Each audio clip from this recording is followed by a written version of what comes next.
तो आज की क्लास में क्लास 11 का जो हमारा टॉपिक चल रहा था सीक्वेंसेस एंड सीरीज, इसका एक्सरसाइज 9.2, चूँकि न्यू बुक में ये एक्सरसाइज 8.2 में है, ठीक है, क्योंकि मैथमेटिकल इंडक्शन आपका डिलीटेड है, but according to old book आपका एक्सरसाइज 9.2 में जो है आज का ये आपका सबसे पहला सवाल है। ठीक है, तो आपके सामने सवाल है, find the 20th term and the nth term of the GP 5/2, 5/4, 5/8 dot dot dot. चलिए इसका सॉल्यूशन हम लोग देखते हैं। सॉल्यूशन में हम लोग लिखेंगे गिवन में कि A1 है आपके सामने 5/2, ठीक है, A2 है आपके सामने 5/4। तो इसका जो कॉमन रेशियो है, ठीक है, कॉमन रेशियो जो आपको मिलेगा वो आप देखिए कि 5/2 को अगर आप 1/2 से मल्टीप्लाई करो तो आपको मिलता है 5/4, यानी कि आपका जो कॉमन रेशियो मिला, ठीक है, जिसको हम लोग R बोलते हैं, वो है आपका 1/2।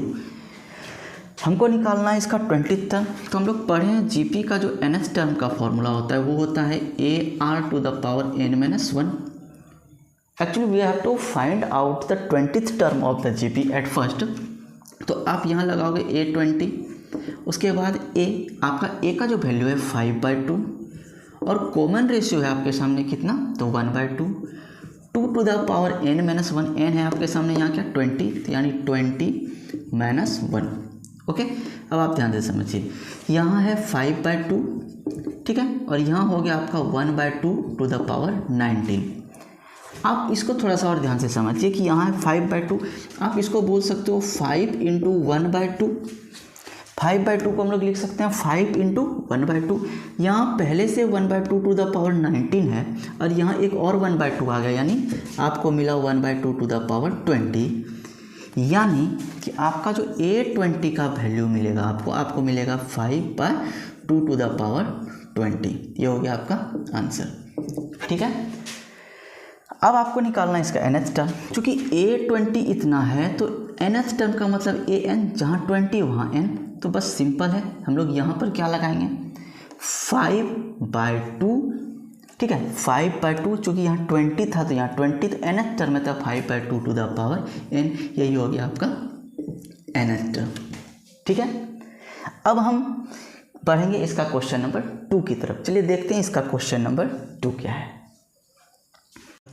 तो क्वेश्चन 2 अब आपके सामने है। यहाँ पर आपसे पूछा गया है, find the 12th term of a GP whose 8th term is 192 and the common ratio is 2।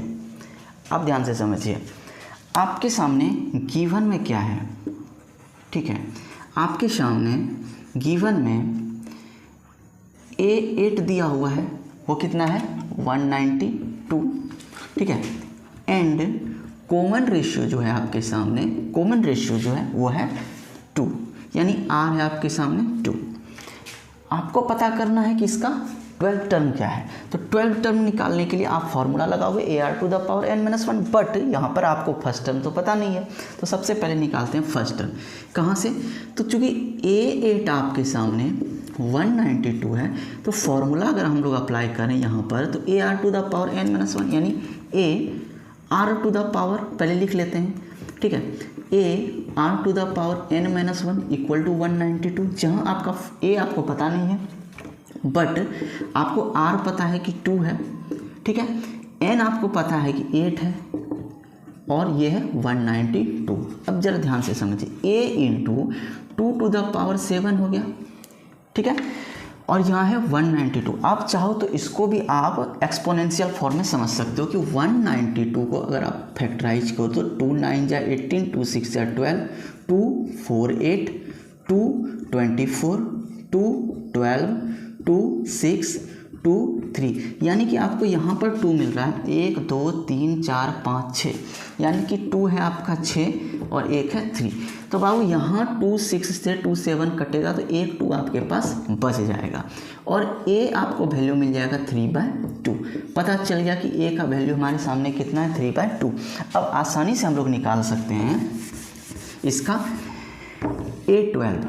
A12 कैसे निकलेगा, तो सिंपल है, वही AR⁻n-1, यानी AR⁻n-1 करेंगे, ठीक है। हम लोग निकालते हैं AN कैसे, AR⁻n-1, तो A12 है, तो A आपके सामने है 3/2, यानी 3/2 आपको r भी पता है कि आपके सामने 2 है, और टू द पावर n-1 यानी कि आपको यहाँ है 12-1। तो A12 जो आपको मिलेगा वो मिलेगा 3/2 इंटू 2 टू द पावर 11। आप ध्यान से समझिए, यहाँ एक 2 है और यहाँ 2 टू द पावर 11 है। इस 2 से एक 2 कैंसिल होगा तो आपको वैल्यू मिलेगा 3 इंटू 2 टू द पावर 10। ठीक है, अब आप ध्यान से समझिए, 2 को 10 बार गुना करेंगे, 1 2 3 4 5 6 7 8 9 10। 2 टू जा 4, 4 टू जा 8, 8 टू जा 16, 16 टू जा 32, 32 टू जा 64, 64 टू जा 128, और 128 फिर 2 टू जा 4 टू जा 8 से मल्टीप्लाई होगा तो 8 8 जा 64, 8 टू जा 16 यानी 22, 8 1 जा 8 9 10, और अभी भी 3 बचा हुआ है, यानी इसके साथ अगर ये मल्टीप्लाई होता है तो 4 3 जा 12, 3 2 जा 6 7, 3 0 जा 3 और 3 1 जा 3, यानी कि आपको जो A12 का वैल्यू मिला वो मिला आपको 3072। तो काफ़ी आसान तरीके से हमने क्वेश्चन नंबर 2 का भी सॉल्यूशन कर लिया। अब नेक्स्ट वीडियो में हम लोग देखेंगे इसका क्वेश्चन नंबर 3 4 5 6 7। ठीक है, अभी के लिए बस इतना ही। Thank you.